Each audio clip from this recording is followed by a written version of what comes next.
सस्ते लेवल्स पे है। और मैं एक और इसमें जोड़ना चाहूँगा बीएसई का। हालाँकि आज 4000 के पार हो गया है और हम लोग उसे ₹500 के टर्म से रिकमेंड करते आ रहे हैं।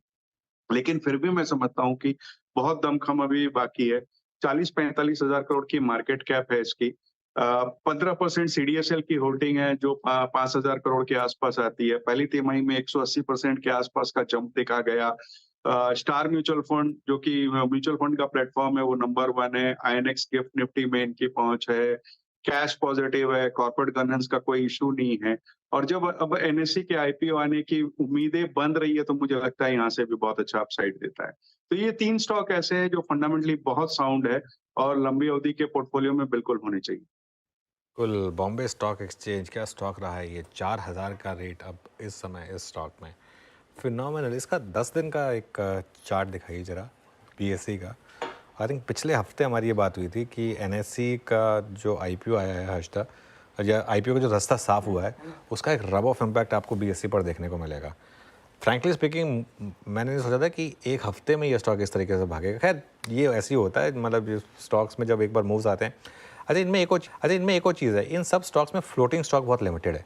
तो इस वजह से जब ट्रैक्शन आता है तो इन स्टॉक्स में बड़ा मूव आता है, क्योंकि हर कोई उसी फ्लोटिंग स्टॉक को कॉर्नर करने की कोशिश करता है। अब जैसे फॉर एग्जांपल, अब सिर्फ एक एग्जांपल के लिए दे रहा हूँ, जैसे आइडिया है। अब आइडिया में तकलीफ क्या है कि फ्लोटिंग स्टॉक इतना बड़ा है कि 400 500 600 करोड़ शेयर भी अगर आप ले लें तो बहुत कम स्टॉक चलता है इसकी वजह से।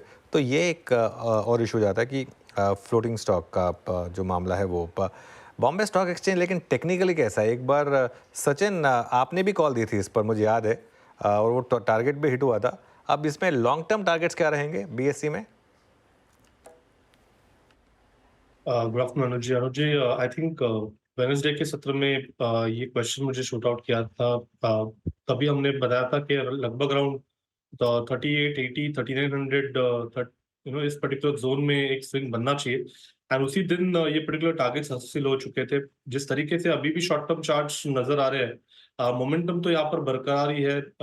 एक अच्छा फ्लोर नजर आ रहा है लगभग अराउंड 3670 के आसपास का। तो मुझे लग रहा है जब तक ये पर्टिकुलर फ्लोर इंटैक्ट है, मार्केट के मोमेंटम की वजह से यहाँ पर थोड़ा सा और एक्सटेंशन आ सकती है।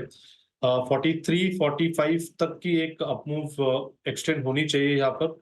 बट मुझे लग रहा है मोमेंटम यहाँ पे फ्रेश चेज नहीं करना चाहिए, अग्रेसिव पोजिशनिंग नहीं करनी चाहिए।